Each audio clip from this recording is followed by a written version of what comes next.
వసంతలత మొదలుపెట్టి.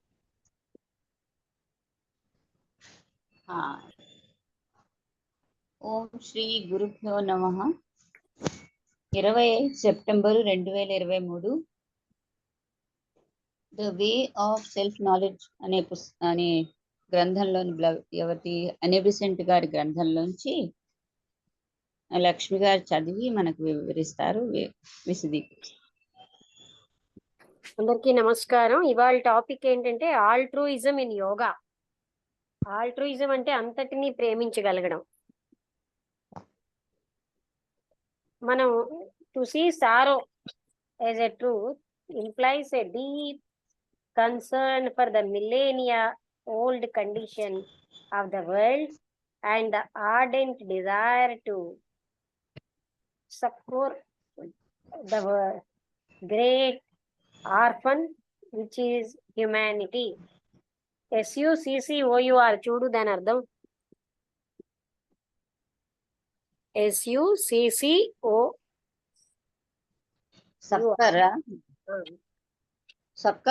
సక్కర్ అంటే పోషణని ఇవ్వడం. సక్కర్ SUCCOR సక్కర్ పోషణ అని చూస్తా నేను తెలుసు sucker.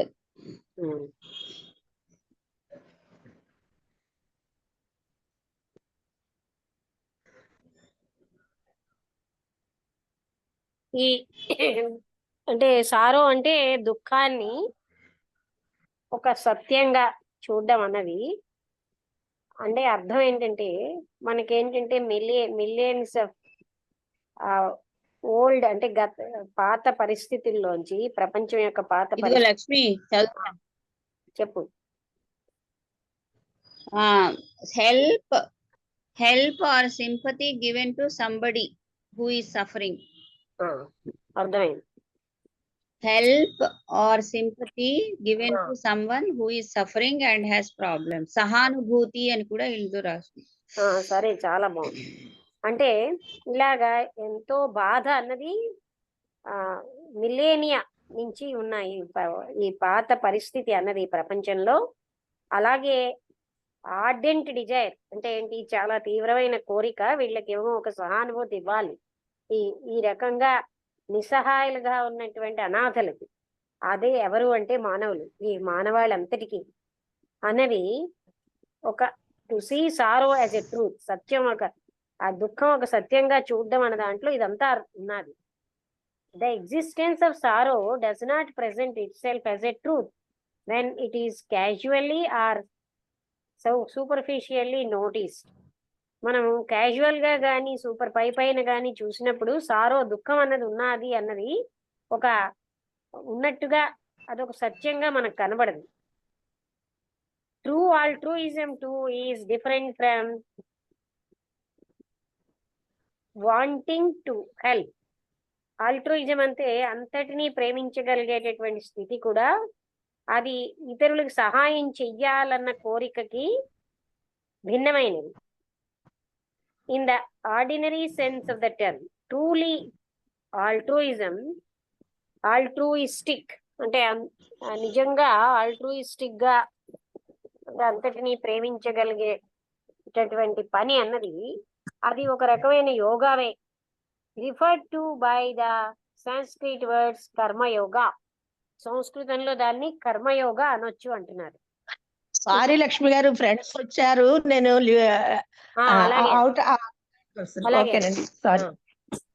Okay.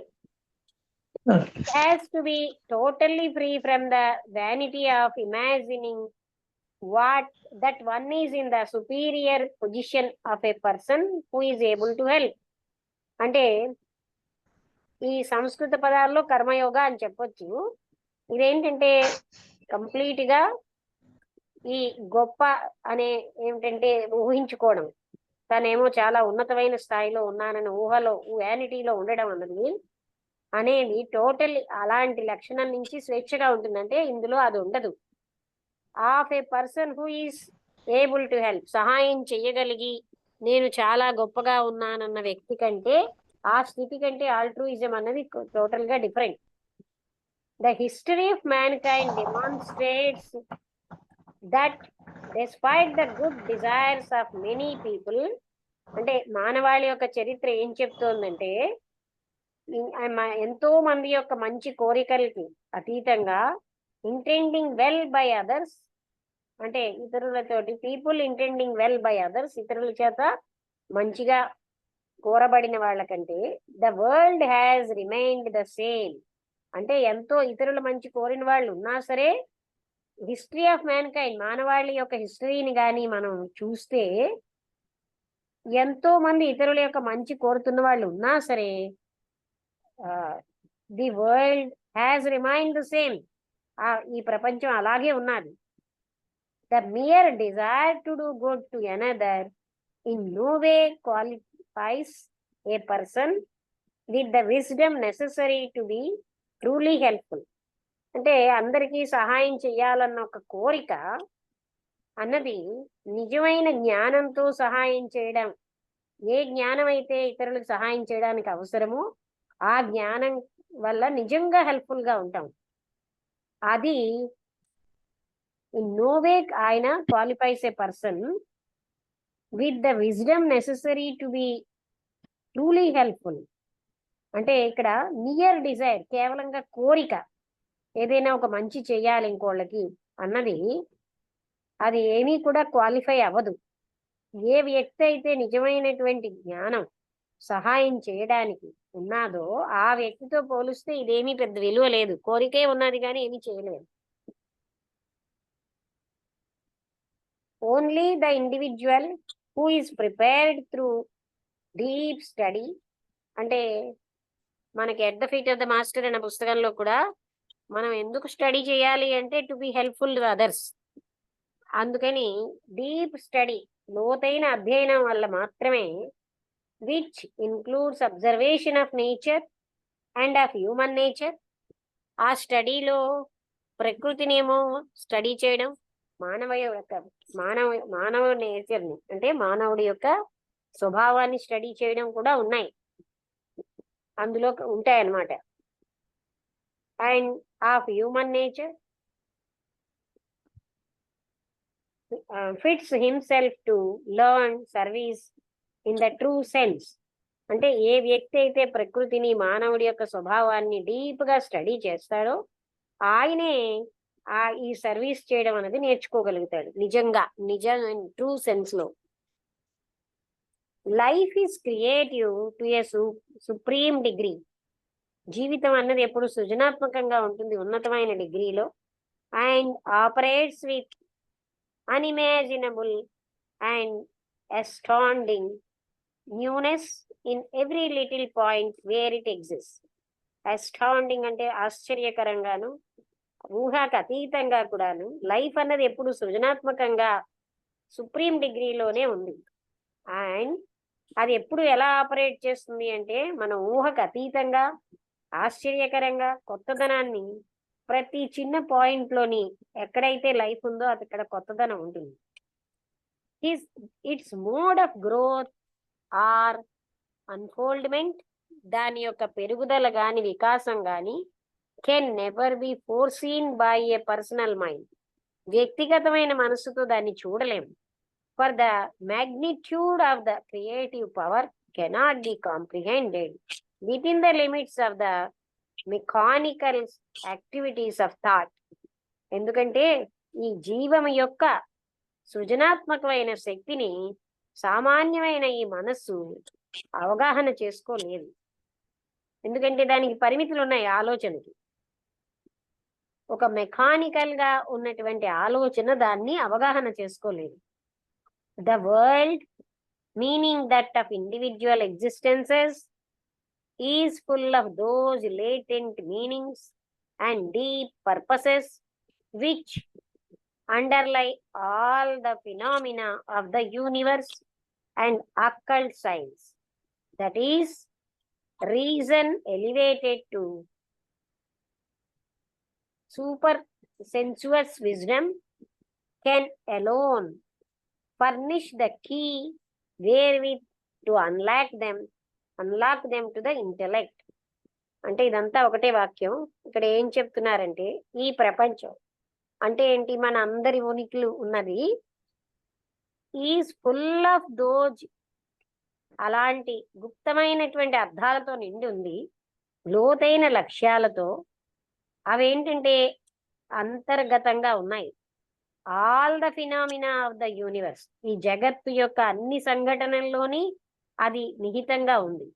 And occult science అంటే ఈ ఆత్మవిద్య అలాంటివి, that is reason elevated to super sensuous wisdom. అంటే మనకి ఈ సెన్సువస్ విజ్డమ్ అంటే ఏంటి, ఇంద్రియాలకు సంబంధించిన జ్ఞానానికంటే అతీతంగా ఉన్న ఆ రీజనింగ్ అన్నది మాత్రమే furnish the key wherewith to unlock them to the intellect. అదేమిటి, దాన్ని ఇంటెలెక్ట్ వరకు తీసుకువెళ్ళగలిగే కీ కలిగి ఉంటుంది. ఏది, ఇంద్రియాతీతమైనటువంటి ప్రజ్ఞ వల్లే మనం ఆ ఇంటెలెక్ట్ వరకు వెళ్ళగలం. What is good at any point is that which leads to the manifestation in fuller measure of the powers and faculties of the consciousness and the life within. అంటే ఏదైతే మంచిదో ఏ పరిస్థితిలో అయినా అందులో ఏంటి ఉన్నదంటే అది దేనికి దారితీస్తుంది, సంపూర్ణంగాను మనలో ఉన్న శక్తులు ఫ్యాకల్టీస్ అవన్నీ కూడాను consciousness and the life within, మన లోపల ఉన్న కాన్షియస్నెస్ ని శక్తుల్ని అన్నిటినీ వ్యక్తీకృతం అయ్యేటట్టుగా చేస్తుంది అనమాట. అదే మంచిది. ఏ పాయింట్ లో అయినా వాట్ ఈస్ గుడ్ అన్న దాంట్లో అంటే మన అంతర్గతమైన శక్తులన్నిటినీ బయటికి తీసుకొచ్చి మేనిఫెస్ట్ అయ్యేటట్టు చేస్తుంది. Only pride and resistance to truth అంటే గర్వము, సత్యాన్ని నిగ్రహించడం, మేక్ వన్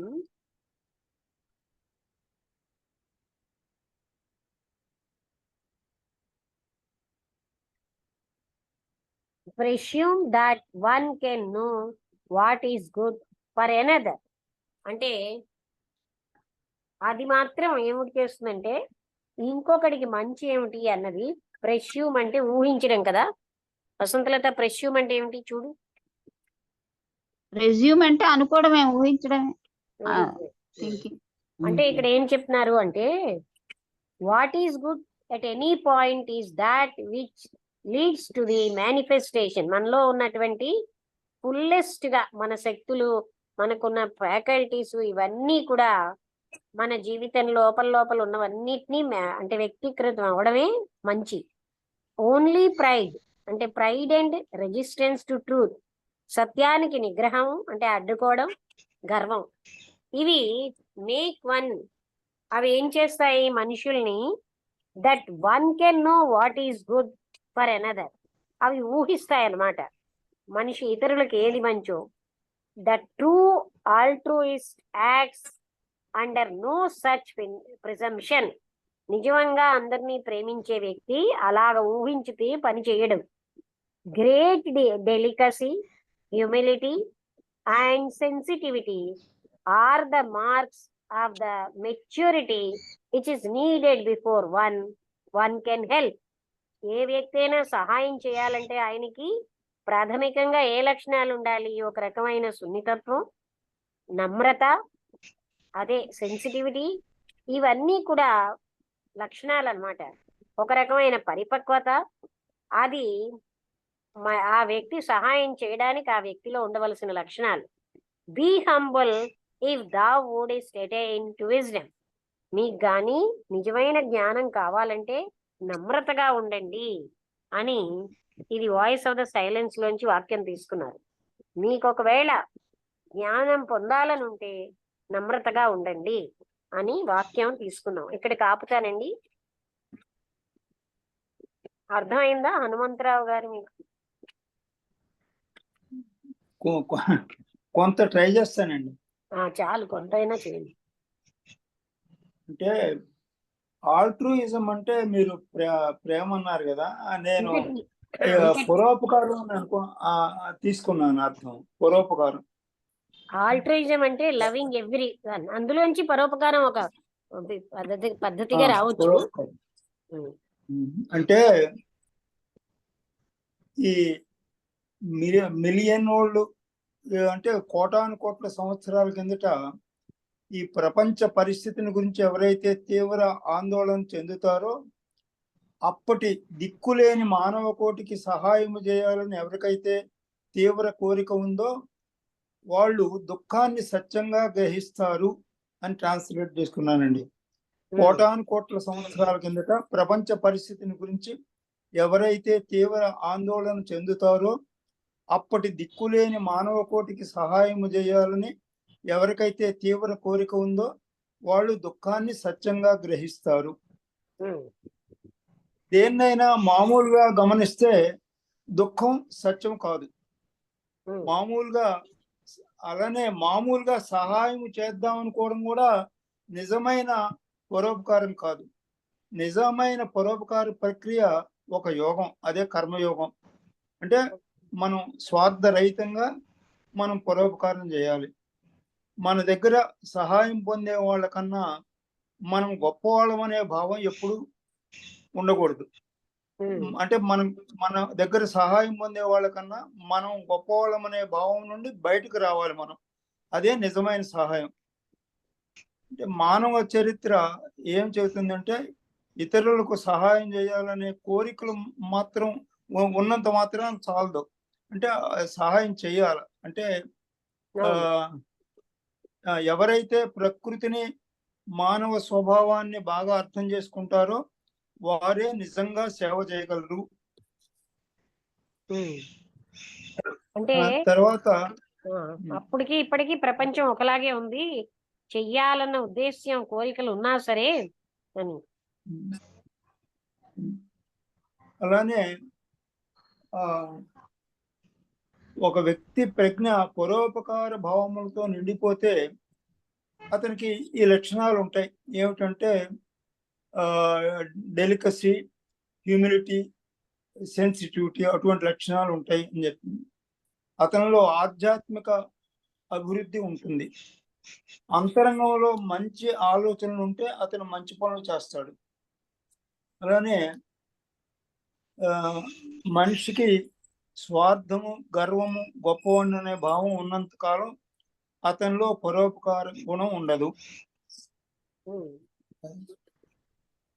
అవి నోట్ చేశానండి. ఓకే. ఆలోచనకి ఈ అంటే చూడలేదు ఇటువంటి ఉన్నతమైనటువంటి వికాసాన్ని, ఆలోచనతో పట్టుకోలేదు. అవును.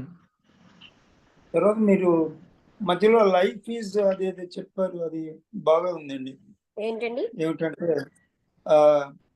తర్వాత ఇది ఇక్కడ ఈ వాక్యం చెప్పారు, క్రియేటివ్ అంటే సృజనాత్మకం అని చెప్పారు. Life is creative to a supreme degree. సృజనాత్మకం అన్నారు కదా, అది బాగా ఉంది.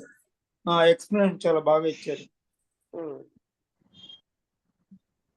అంటే లోతైన అధ్యయనంతో ప్రకృతిని అబ్జర్వ్ చేయడం, మానవ స్వభావాన్ని పరిశీలించడం, అప్పుడు మాత్రమే నిజమైన విధంగా సర్వీస్ చేయగలరు. కేవలం చెయ్యాలంటే చాలదు అని. లైఫ్ అన్నది ఎప్పుడు కూడా సుప్రీం డిగ్రీలో క్రియేటివ్ గా ఉంది. అదేంటంటే ఊహించడానికి అతీతంగా ఆశ్చర్యకరమైన కొత్తదనంతో ప్రతి దగ్గర పనిచేస్తూ ఉంటుంది. దాని యొక్క వికాసం అన్నది పరిమితమైన ఆలోచనతోటి అది అవగాహన అవ్వదు. ఇది ఏంటంటే ఎన్నో రకమైనటువంటి అర్థాలు, లోతైనటువంటి లక్ష్యాలతో, అందులో ఎన్నో రకమైనటువంటి ఈ ప్రపంచంలో జగత్తులో జరిగే ఫినామినన్ అన్ని కూడా అంటే ఎలివేట్ అయిన రీజనింగ్ అన్నమాట. అది సూపర్ కాన్షియస్ విజ్డమ్ అని చెప్తున్నారు. అది ఎలోన్ ఫర్నిష్ ద కీ. అదేంటంటే ఇంటెలెక్ట్ అన్న దాన్ని తెరవగలదు. అంటే ఇంటెలెక్చువల్ గా మేధస్సుతో సహాయం చేయడం అన్నది జరుగుతుంది అన్నమాట.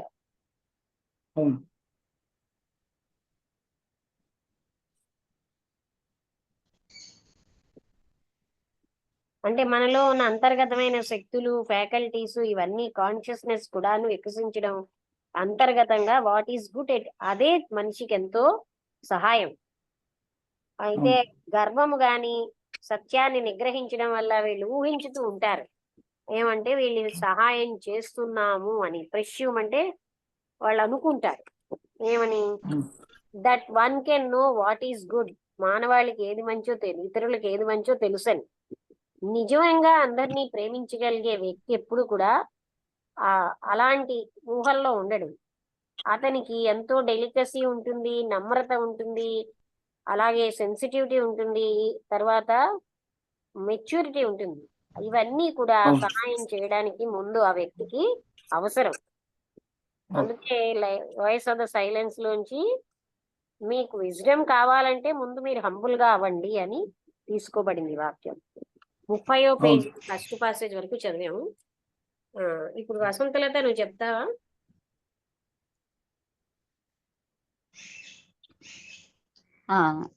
నమస్కారం. అంటే మొట్టమొదటి పాయింట్ నాకు అంతగా అర్థం కాలేదు, కానీ ఆ తర్వాత అర్థమైంది. మొట్టమొదటి పాయింట్ లో ఆయన ఏం చెప్పారంటే అదే దుఃఖం అనేది సత్యం అని సూపర్ఫిషియల్ గా నోటీస్ చేసే వాళ్ళకి అది తెలియదు. అంటే చాలా మంది ఎన్నో ఏళ్ల నుంచి బుద్ధుడు లాంటి వాళ్ళు ఈ మానవాళి తాలూకు దుఃఖానికి కారణం ఏంటి, దుఃఖం ఏమిటి, ఆ దుఃఖం అనేదే సత్యం జీవితంలో, అదే ఎప్పుడు ఉంటుంది అన్న విషయాన్ని వాళ్ళు గ్రహించారు. ఆ విషయం నార్మల్ గా సూపర్ఫిషియల్ నాలెడ్జ్ తో మామూలుగా లైఫ్ ని క్యాజువల్ గా చూసే వాళ్ళకి ఈ సత్యం బోధపడదు అని చెప్పారు. అది నాకు కొంచెం బోధపడలేదు ఆ పాయింట్. అదేమిటది? అదే సూపర్ఫిషియల్ గా చూసే అంటే ఫస్ట్ లైన్స్ నువ్వు చదివావు కదా ఏదో. అవునవును. అదే ఆయన కూడా ఏదో చెప్పారు, కోటాను కోట్ల అదే దిక్కులేని మానవాళికి అనేది అలాంటి వర్డ్స్ యూజ్ చేసి చెప్పారు. అంటే సూపర్ఫిషియల్ అంటే దుఃఖమే అసలైన సత్యము అన్న విషయం బుద్ధుడు లాంటి వాళ్ళు చెప్పారు. సారో ఇస్ ది రియల్ ట్రూత్ అని. కానీ సూపర్ఫిషియల్ గా నోటీస్ చేసే వాళ్ళకి ఆ విషయం బోధపడద్దు అన్నది అదే అర్థం కాలేదు. అంటే అందుకనే వాళ్ళు నిజంగా సహాయం చెయ్యాలి అనేటటువంటి, అంటే ఈ నిస్సహాయాలుగా అనాథలుగా ఉన్న మానవాళికి సహాయం చేయాలని కోరిక ఉంటుంది వాళ్ళకి. ఎందుకంటే ఆ సత్యాన్ని, ఆ దుఃఖం యొక్క సత్యం దాన్ని అవగాహన డీప్ గా అవగాహన చేసుకున్న వాళ్ళు అందులోంచి మానవాళికి సహాయం చేయాలన్న కోరిక వస్తుంది. అదే అంటే తర్వాత పాయింట్లు బోధపడ్డాయి లక్ష్మి, అవి అవి అవి మాట్లాడారు.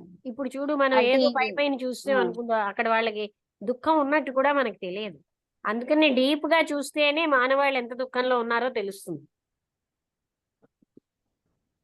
అంటే మనం ఏదైతే హాయిగా ఉందని మనకు తెలియకుండానే ఎన్నో బాధలు పడిపోతూ ఉంటాం, కానీ మనం దుఃఖంలో ఉన్నట్టుగా డీప్ గా చూసిన వాళ్ళకే తెలుస్తుంది. ఎందుకంటే ఈ అశాశ్వతమైన వాటిలో కాలిపోతున్నంత అధర్మంతో ఉంటున్నాం మనం. అది చూడగలిగిన వాళ్ళకి తెలుస్తుంది మానవాళ్ళు ఎంత దుఃఖపడుతోందని. అన్యాయం, అధర్మం ఇవన్నీ జ్వాలల్లా కాలుస్తున్నాయి కదా, అజ్ఞానం. అవి అర్థం చేసుకున్న వాళ్ళకి డీప్ గా అవును మానవాళ్ళు ఇంత దుఃఖంలో ఉన్నారు, వీళ్ళకి సాయం చేయాలని కోరిక మొదలవుతుంది. పై చూసే వాళ్ళకి తెలియదు.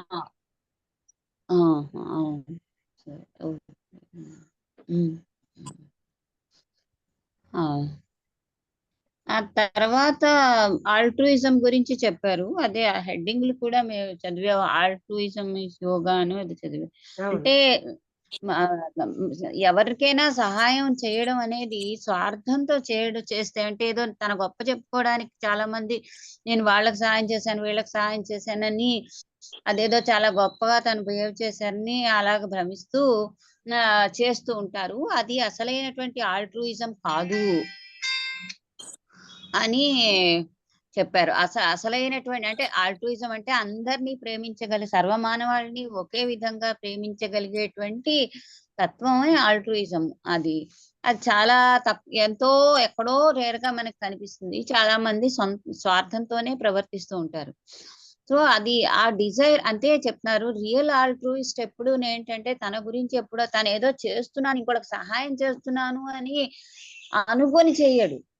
అతను అది నీడ్ గా ఫీల్ అయ్యి అది చెయ్యాలి అనేటువంటి ఒక రకమైన తపనతో చేస్తాడు. అందువల్ల అలాంటి వాళ్ళే అసలైనటువంటి అంటే వాళ్ళకి మేము ఆల్ట్రూయిస్టులు. గొప్పవాళ్ళం అనే అహంకారం ఉండదు.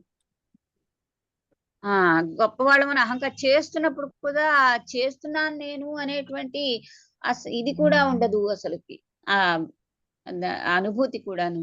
చేస్తాం ఎందుకంటే అలా చేయడమే వాళ్ళ తాలూకా తత్వం, అది నేచర్ గాను.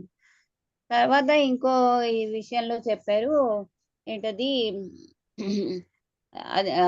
లైఫ్ అనేది అది ఎంత క్రియేటివిటీ అనేది లైఫ్ లో ఎప్పుడు ఉంటుంది. మనం ఎవ్వరు ఊహించలేము లైఫ్ ఎన్ని రకాలుగా మారుతుంది, ఎన్ని రకాలుగా ఎన్ని టర్న్స్ మలుపులు. సహాయం చేయాలనే కోరిక ఎన్నో ఏళ్ల బట్టి అందరికీ ఉన్న ప్రపంచం అలాగే ఉంది. అంటే కోరిక ఒక్కటి చాలదు, దానికి కావాల్సిన విజ్డమ్ కూడా మనం పొందాలి. జ్ఞానం, దానికి కావాల్సిన కోరిక ఒక్కటే చాలదు, దానికి కావలసిన జ్ఞానం కావాలి. ఆ జ్ఞానం అందరినీ అబ్జర్వ్ చేసి లైఫ్ ని డీప్ గా అబ్జర్వ్ చేసి స్టడీ చేస్తేనే ఆ జ్ఞానం అనేది వస్తుంది. లేకపోతే సూపర్ఫిషియల్ గా మనం ఏదో చేసేసుకుంటున్నాము దాన్ని తృప్తి పడిపోతూ ఉంటారు మనుషులు. అది కాదు అని చెప్తున్నారు. అంటే మా లైఫ్ ని కంప్లీట్ గా మిగతా అందరినీ మనుషుల్ని స్టడీ చేసి ప్రకృతిని స్టడీ చేసి అది చేసినప్పుడు అది ఆటోమేటిక్ గా న్యాచురల్ గా మనం వాళ్ళకి సహాయం చేస్తాం. మనలో ఏమి ఈ ఫీలింగ్ ఉండదు, నేను ఏదో గొప్ప విషయం చేస్తున్నాను, ఇంకోళ్ళకి హెల్ప్ చేస్తున్నాను అనేటువంటి భావన ఉండదు. అలాగే అది అది చెప్పారు. అంటే జ్ఞానం అనేది చాలా ఇంపార్టెంట్. జ్ఞానంతో పాటు హ్యూమిలిటీ అది చెప్పారు. వినయం, ఆ తర్వాత సెన్సిటివిటీ, ఆ మెచ్యూరిటీ, అవన్నీ ఇలా అంటే లైఫ్ ని పరిశీలిస్తుంటేనే వస్తాయి. అక్కడ చెప్పారు లైఫ్ అనేది ఎంత క్రియేటివ్ అంటే మనం ఎప్పుడు ఊహించలేము అది ఎలా మారుతూ ఉంటుంది, ఎలాంటి టర్న్స్ తీసుకుంటుంది, ఎంత రీజనింగ్ ఉన్నా సరే మనం దాన్ని గ్రహించలేము. అందుకే మనుషులు ఒకప్పుడు మనకు టర్న్ ఆఫ్ ఈవెంట్స్ డిఫరెంట్ గా కనిపిస్తే మనం ఆశ్చర్యపోతూ ఉంటాం, ఏమిటి ఇలా అయింది అని చెప్పి. అంత అనుకోని ఘటనలు కూడా జరుగుతూ ఉంటాయి, మన రీజన్ అందుబాటులో లేని ఘటనలు. సో దానికి అతను చెప్పారు ఒకటే అకల్ట్ సైన్స్ అనేది. అంటే అకల్ట్ సైన్స్ అంటే ఇంద్రియాతీతమైనటువంటి శక్తి, మిస్టీరియస్ ఇది జ్ఞానం. అది ఆ జ్ఞానం ఒక్కటే ఈ లైఫ్ లో ఉండే అన్ఎక్స్ప్లోరబుల్ సీక్రెట్స్ కి అది కీ లాంటిది. అంటే ఆ జ్ఞానంతోనే గ్రహించగలం మనం ఎందుకు ఏమైనా విషయం ఎలా అవుతున్నది అన్న విషయం. అదే అన్నారు. తర్వాత హ్యూమిలిటీ, ఎవరికైతే నమ్రత ఇవన్నీ మెచ్యూరిటీ జ్ఞానం ఇవన్నీ ఉన్నాయో వాళ్ళే సత్యాన్ని తెలుసుకోగలరు. కానీ నేను చేస్తున్నాను అని గర్వము, అదే తర్వాత ఏమో సత్యాన్ని అర్థం చేసుకోకుండా ఉండడం అనేది అవి రెండు అడ్డులుగా ఉంటాయి. అలాంటి వాళ్ళు ఎప్పుడు ఆల్ట్రూయిస్ట్ గా ఉండలేరు అని చెప్తున్నారు. అది విజ్డమ్ అంటే జ్ఞానం సంపాదించలేరు. మనిషిలో ఉన్న గుప్త శక్తులన్నిటినీ వ్యక్తీకరించడమే మనిషికి చేయగలిగే సహాయం. వ్యక్తీకరించేటట్టు చేయడమే,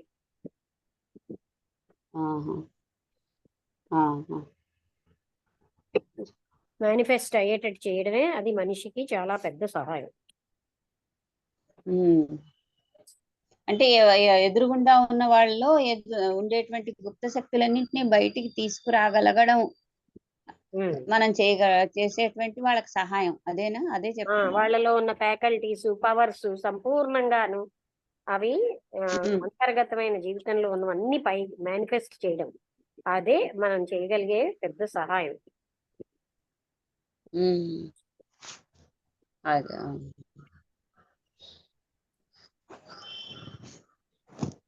అలాగే అంటే సత్యమును అంటే ఓన్లీ అహంకారము సత్యాన్ని నిగ్రహించడం వల్ల మనం అనుకుంటాం ఏంటంటే మన మనిషికి ఏంటి అవసరమో ఇతరులకి అని మనం ఊహించుతున్నాం. కానీ నిజమైనటువంటి ఆ ప్రేమించే అందరినీ ప్రేమించగలిగే ఆ శక్తి అన్నది అలాంటి ఊహలతోటి పనిచేయదు. అక్కడ సహాయం చేయాలంటే నమ్రత, సున్నితత్వం, అలాగే ఒక పరిపక్వత ఇవి అవసరం అన్నమాట సహాయం చేయడానికి. అంటూ ఇందాక నువ్వు చెప్పినట్టుగా నమ్రత. అందుకే ఇప్పుడు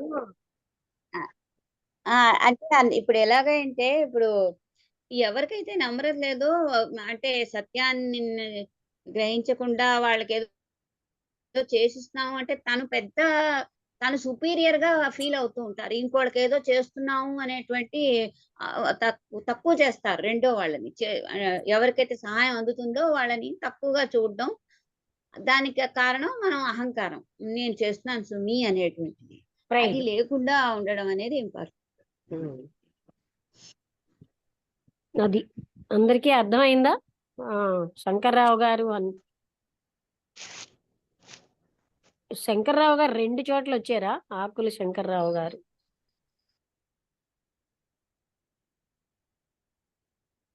ఓకే, శంకర్రావు గారు మీకు అర్థమైందా? వినబడుతోందా? అన్మ్యూట్ చేసుకుంటే మాట్లాడగలరు.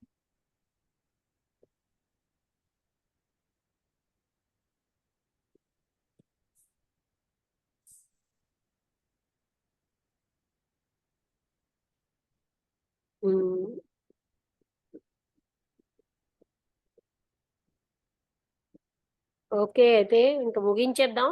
అందరికీ నమస్కారం. నమస్తే. రేపు 4 గంటలకే తర్వాత హనుమంతరావు గారు ఒకవేళ నేను రాజమండ్రి 1 అక్టోబర్కి వెళ్తే నేనేమో ఫ్రైడే కార్డ్ ఇవ్వాలనే వస్తాను అక్కడికి. ఫ్రైడే వెళ్ళాలి. అంటే మళ్ళీ లేట్ అయితే పంపించడం లేట్ అయిపోతుంది కదా. అవును, అంటే అక్టోబర్ 15 లోపల పంపించమన్నారండి. అక్టోబర్ 15 లోపల అక్టోబర్ 15 లోపల మొత్తం మన రిపోర్ట్స్ అన్ని పంపించమన్నారు. అవునా? వచ్చిందండి మెసేజ్? నిన్న వచ్చిందండి. మీరు అన్నారు కదా, నేను మామూలుగా చూస్తే మెసేజ్ ఉంది. అక్టోబర్ 15 లోపల ఇయర్లీ రిపోర్ట్ పంపించండి అని మెసేజ్ ఉంది. ఇయర్లీ అంటే సెప్టెంబర్ 22 నుంచి మళ్ళా మొన్న సెప్టెంబర్ కాదు, అక్టోబర్ 1 నుంచి అక్టోబర్ 22 నుంచి సెప్టెంబర్ 23. ఓకే, మనం 6 నెలలు చేసాం, ఇంకో 6 నెలలు చేస్తున్నాం. అంతేనండి. అయితే నేను అంటే అది ఫ్రైడే వస్తాను అప్పుడు. అలాగే అలాగే మేడం. ఓకే, అయితే ముగించేస్తున్నానండి.